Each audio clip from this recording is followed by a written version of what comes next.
बच्चों, आपको मेरे द्वारा पढ़ाए गए पाठ स्पष्ट हैं या नहीं, कृपया कमेंट बॉक्स में बताएं। अगर किन्हीं विद्यार्थी को कोई प्रश्न पूछना हो तो वह अपने प्रश्न को भी कमेंट बॉक्स में ज़रूर लिखें। देखिए, आप जब इन चीज़ों को अच्छी तरीके से समझ जाएंगे और अभ्यास करेंगे तो सीख जाएंगे, यह बात तो स्पष्ट है। खैर, हम अगले प्रश्न की ओर बढ़ रहे हैं। प्रश्न की तरफ बढ़ने से पहले मैं कुछ देर के लिए बोर्ड के सामने से हट जा रहा हूं ताकि आपको यह सारा प्रश्न और उत्तर स्पष्ट हो जाए, मतलब दिखने लगे, स्पष्ट दिखने लगे, ताकि जब आप फिर से इसको पढ़ेंगे, इसको समझेंगे तो उस समय ज़रूरत होगी तो बैक जा कर के आप आसानी से देख पाएंगे कि वहाँ क्या लिखा हुआ था। ठीक है ना?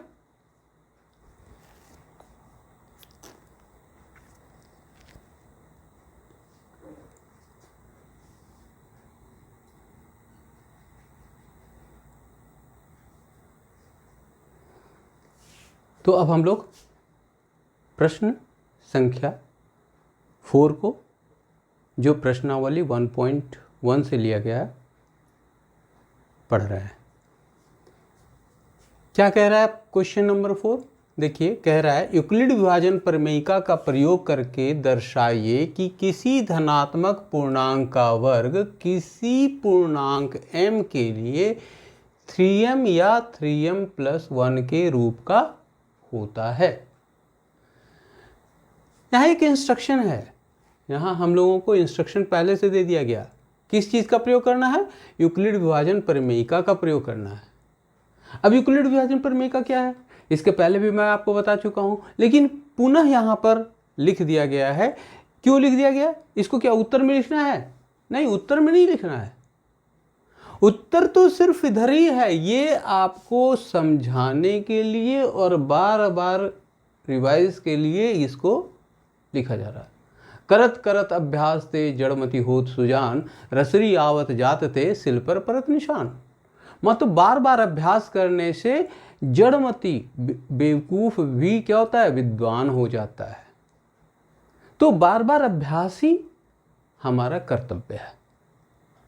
चलिए, अब हम लोग सबसे पहले ये समझते हैं कि यूक्लिड विभाजन प्रमेयिका क्या है। तो यूक्लिड विभाजन प्रमेयिका क्या है भाई? थोड़ा सा फिर से रिवाइज कर लेते हैं। धनात्मक पूर्णांकों a तथा b के लिए जहां a b से बड़ा है।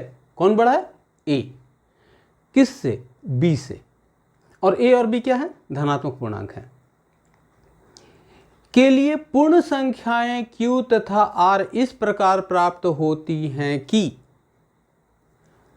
a बराबर bq प्लस r, जहां r क्या है? r मतलब शेषफल, रिमाइंडर का ये पहला लेटर है। रिमाइंडर शेषफल का इंग्लिश होता है। और q कहाँ क्या है? तो q कोशेंट, कोशेंट मतलब भागफल, भागफल का ये इंग्लिश कोशेंट होता है, उसका ये पहला लेटर q है। तो जहां r क्या है? शेषफल क्या है? 0 के बराबर या उससे बड़ा परंतु b से छोटा है। ठीक है ना? ये देख रहे हैं, यही आपका यूक्लिड विभाजन प्रमेयिका है। यहाँ पर भाजक कौन है? स्वतः चूंकि a बड़ा है b से, a भाजक है और b क्या है? भाज्य है। स्पष्ट है ना?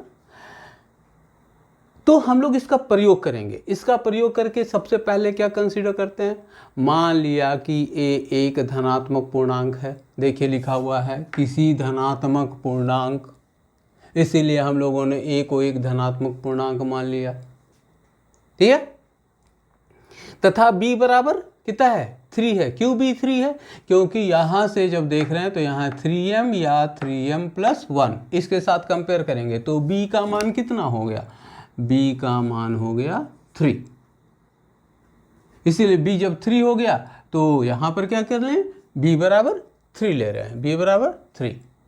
तब क्या हो गया, यूक्लिड विभाजन प्रमेयिका से, इस प्रमेयिका से a बराबर क्या हो गया 3q plus r, 3q plus r, जहां r बराबर क्या है भाई, r बराबर क्या है 0 से बड़ा अथवा उसके बराबर परंतु b से छोटा, b मतलब 3, तो 3 से छोटा है।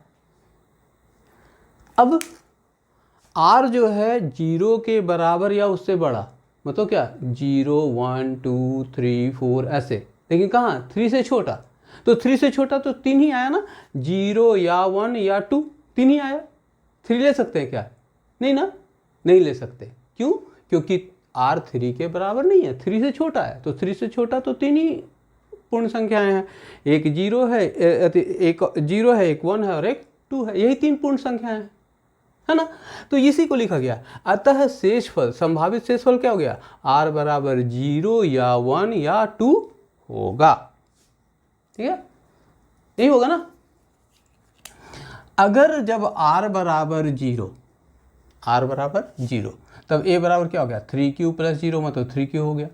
तब देखिए यहाँ पे जब a बराबर 3, इसलिए क्या हो गया, a बराबर क्या हो गया 3q या 3q प्लस 1 या 3q प्लस 2 होगा, क्योंकि एक बार r का मान 0, एक बार r का मान 1, एक बार r का मान 2, इसीलिए यहाँ पर 3q प्लस 0 3q या 3q प्लस 1 या फिर 3q प्लस 2, ये 2 होगा। यहाँ तक स्पष्ट है। अब मुझे क्या चाहिए, किसी, तो यही हमारा धनात्मक पूर्णांक हो गया, क्योंकि a हम लोगों ने एक धनात्मक पूर्णांक लिया था, तो ये धनात्मक पूर्णांक हो गया, इसमें से कोई भी हो सकता है।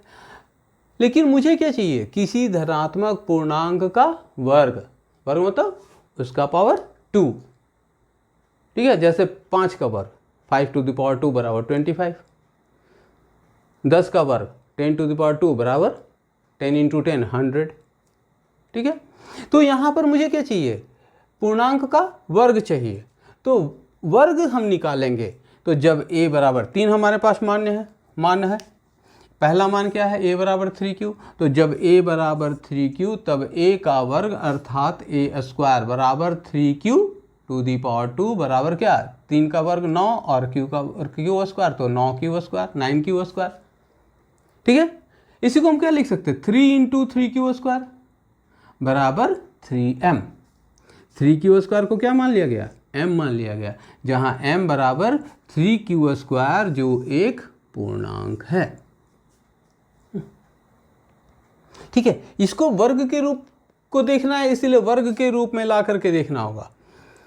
अब दूसरा क्या है, जब a का मान कितना है, a बराबर क्या है भाई 3q प्लस 1 है, ये दूसरा है। पुनः जब a बराबर 3q प्लस 1 तब a स्क्वायर, a का वर्ग 3q प्लस 1 का होल स्क्वायर।